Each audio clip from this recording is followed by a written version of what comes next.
দলের বাইরে যদি দলের লোক যদি অবস্থান নেই, দল থেকে তো বহিষ্কার করবে। ওনার অভিযোগটা উনি জননেতা জনাব তারেক রহমানের কাছে দেওয়া উচিত ছিল। আওয়ামী লীগের কোনো ব্যক্তি জাতীয়তাবাদী দলে যোগদান করতে পারবে না, এরকম বক্তব্য দেওয়ার কারণে আমাকে কিন্তু দল থেকে বহিষ্কার করেছে। হঠাৎ এসে দেখলাম কোটি কোটি টাকার মালিক হয়ে গেছে। যারা 100 টাকা চার বিল দিতে পারে না, তারা এখন 100 কোটি টাকার মালিক। তারেক রহমানকে নির্যাতন করেছিল, তাকে দেশে ফিরিয়ে আনার জন্য আন্দোলন করেছে, এটা কি আমাদের ভুল ছিল? না 18 কোটি মানুষের ভোটের অধিকার প্রতিষ্ঠিত করার জন্য আমরা আন্দোলন করেছি, এটা আমাদের ভুল ছিল? দেশে কোনো নির্বাচন নেই, দেশ কিভাবে চলছে আজকে যারা ব্যবসা বাণিজ্য করছে সাধারণ মানুষ কিন্তু বুঝতে পারছে, দেশ কিন্তু নিয়ন্ত্রণে নেই। যার কারণে আমরা চাই যে হ্যাঁ ভোটেই সরকার নির্বাচিত হোক, সেই সরকার ক্ষমতায় এসে দেশটাকে সুন্দরভাবে পরিচালনা করুক। এবং আপনারা দেখেছেন দেশে যেভাবে অর্থনৈতিক ক্ষতিগ্রস্ত হয়েছে, যে একটি নির্বাচিত সরকার না আসা পর্যন্ত দেশে কিন্তু ভালো কিছু হচ্ছে না। দেখেন দেশে কিন্তু ষড়যন্ত্র চলছে, প্রত্যেকদিন খুন খারাপই হচ্ছে, খুন হচ্ছে। এই খুনগুলো কি বন্ধ করতে পারছি বলেন? প্রত্যেকটা দিন রাস্তাঘাটে ছিনতাই, ডাকাতি, খুন, লাশ পড়ে থাকতেছে, পরিবাররা বিচার পাচ্ছে না। যেমন আমার কথাই বলি, আমি 17 বছর নির্যাতনের শিকার হয়েছে, আমি একাধিক মামলার জেল খেটেছি, স্বৈরাচার শেখ হাসিনার আওয়ামী লীগের কাছে নির্যাতনের শিকার হয়েছে। আমি কিন্তু সুদিনই বহিষ্কার হয়েছি। সুদিনই বহিষ্কার হওয়ার কারণটা কি জানেন? ওই রুহি ফারহানা যেরকম আবেগের কথা বলেছে, আমরাও সেই কথাটা বলছি। আমরা 16 বছর আন্দোলন করে কেন আজকে সুদিনই বহিষ্কার হয়েছে জানেন? শুধু আওয়ামী লীগের বিরুদ্ধে কথা বলেছি যদি আওয়ামী লীগকে যারা পালাতে সহযোগিতা করবে, সে যদি আমার দলেরও লোক হয়, সেই ব্যক্তি আমার কাছে স্বৈরাচার। এই বক্তব্যটা দেওয়ার কারণে আওয়ামী লীগের কোনো ব্যক্তি জাতীয়তাবাদী দলে যোগদান করতে পারবে না, এরকম বক্তব্য দেওয়ার কারণে আমাকে কিন্তু দল থেকে বহিষ্কার করেছে।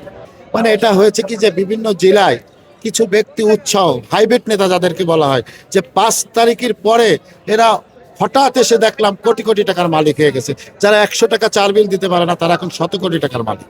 আর সেই টাকার কারণে কিছু নেতাদের জিম্মি করে রেখেছে।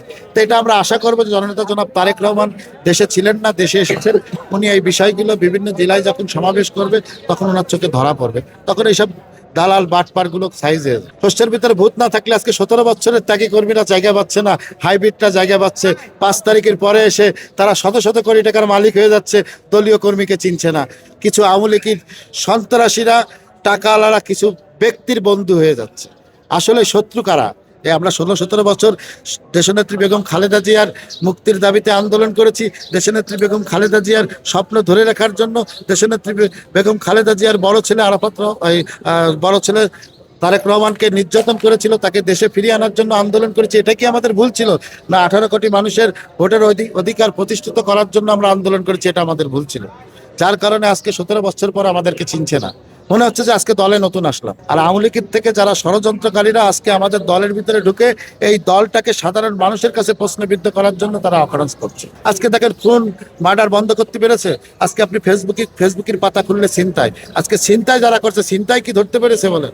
এটা করছে এই কারণে যে 16-17টা বছর যে একটা মানুষের কষ্ট, যে একটা দলকে টিকিয়ে রাখার জন্য সে যে পরিমাণ জাতীয়তাবাদী দলের জন্য কাজ করেছে, সেই কষ্টের জায়গা থেকে তিনি এই কাজগুলো করছেন। এই কষ্টটা সহ্য করতে পারছে না, তার তো কষ্ট প্রকাশ করতে হবে। যে আমি 16-17 বছর যে জাতীয়তাবাদী দলের জন্য এত কষ্ট করলাম, আজ আমি সেই দলের কাছে মূল্যায়নিত হতে পারলাম না, মূল্যায়ন করলো না, সেই জায়গা থেকে তিনি এইগুলো করছেন। দল থেকে যারাই নমিনেশন দেবে তারই নির্বাচন করতে হবে, এবং দলের বাইরে যে যাবে আমি মনে করি সে দলের বাইরেই চলে যাবে। এবং রুমি ফারহানা যে কালকে যে আচরণটা করেছে ম্যাজিস্ট্রেটের সাথে, এটা আসলে ঠিক না।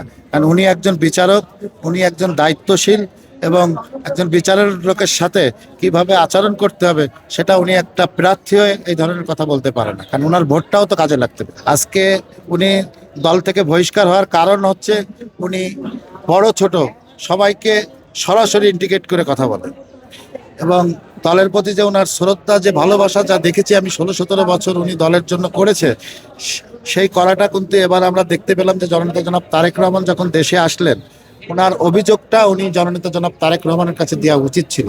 তিনি না দিয়ে তিনি স্বতন্ত্র নির্বাচন দাঁড়ানোর কারণেই কিন্তু তাকে দল থেকে বহিষ্কার করেছে।